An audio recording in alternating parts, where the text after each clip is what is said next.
কথা আছে না, বাপের উপরে বাপ আছে। এবারকার যেই জেট বিমানটা বের করছে হাইপারসনিক, ইরান, এই হাইপারসনিকটা আগে বের করে নাই। এই হাইপারসনিকের যে বিবরণ দেওয়া হয়েছে এখানে শব্দের তুলনায় 3 গুণ এগিয়ে, অর্থাৎ সেকেন্ডে মাইল পার, এমন একটা বিমান। এই বিমান বের করার মাত্রই ইসরায়েলের পুরা মাথা অলরেডি অন্যদিকে চলে গেছে, মাথা পুরো গরম। কি বলবে না বলবে আবল তাবল, কোনো ভাষাই নেই। যুক্তরাষ্ট্র এই বিষয়ে কোনো কথা বলে নাই, কিন্তু ইসরায়েল যুক্তরাষ্ট্রকে বারবার খোঁচায়। ওনারা এটা কি শুরু করছে, ওনারা এটা কি শুরু করছে, আপনারা বলেন, আপনারা বলেন। এই কথাটা যে বলবো ইসরায়েল, সেই মুখটাও ইসরায়েল ইতিমধ্যে হারিয়ে ফেলেছেন। ইসরায়েলের এখন সেই মুখটাও নাই, কারণ যুক্তরাষ্ট্র ইতিমধ্যে তার বিরুদ্ধে নিষেধাজ্ঞা দিয়ে রেখেছে। প্লাস তার বিরুদ্ধে যে একটা মামলা জারি আছে, যা আগে শুনেছেন আপনারা অবশ্যই, সেই মামলার কারণে ইসরায়েল খুব চিন্তিত এখন।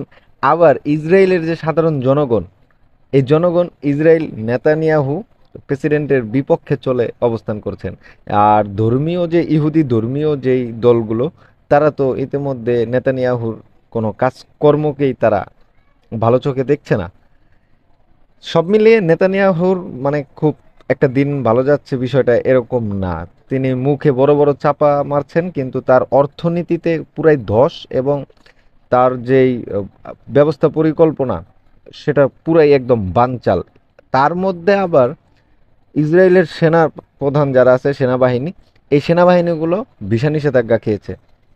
তারপর আর অনেক অনেক ধরনের চাপ তারা খেয়েছেন। এটা নিয়ে তো যুক্তরাষ্ট্রের উপরও আঙ্গুল তুলছে ইসরায়েল, মানে খুব মাথা গরম। এখন ও কি করব, ও চিন্তা খুঁজে পাচ্ছে না। মানে ওর এখন বাথরুমের ড্রেন ছাড়া আর কোন রাস্তা খোলা নেই। ইরান যে জেট বিমানটা বের করেছেন, এই জেট বিমানটা খুবই কার্যকর।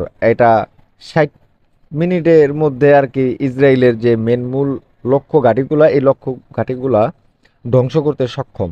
আর এই জেট বিমানটা হাইপারসনিক দ্বারা আপনার আপডেট করা। এটা তাদের যেই রাটার, এই রাটারটাকে ফাঁকি দিতে সক্ষম, এমন গবেষক অনুযায়ী তারা এটা তুলে এনেছেন। এই পত্রিকাটায় সম্পূর্ণ এই নিউজটা রয়েছে। তো এই ছিল বর্তমান আপডেট। আবার দেখা হবে পরের ভিডিওতে। ইতিমধ্যে ইসরায়েলের চোখে ঘুম নেই, হাঁটু কাঁপছে ভয়ে।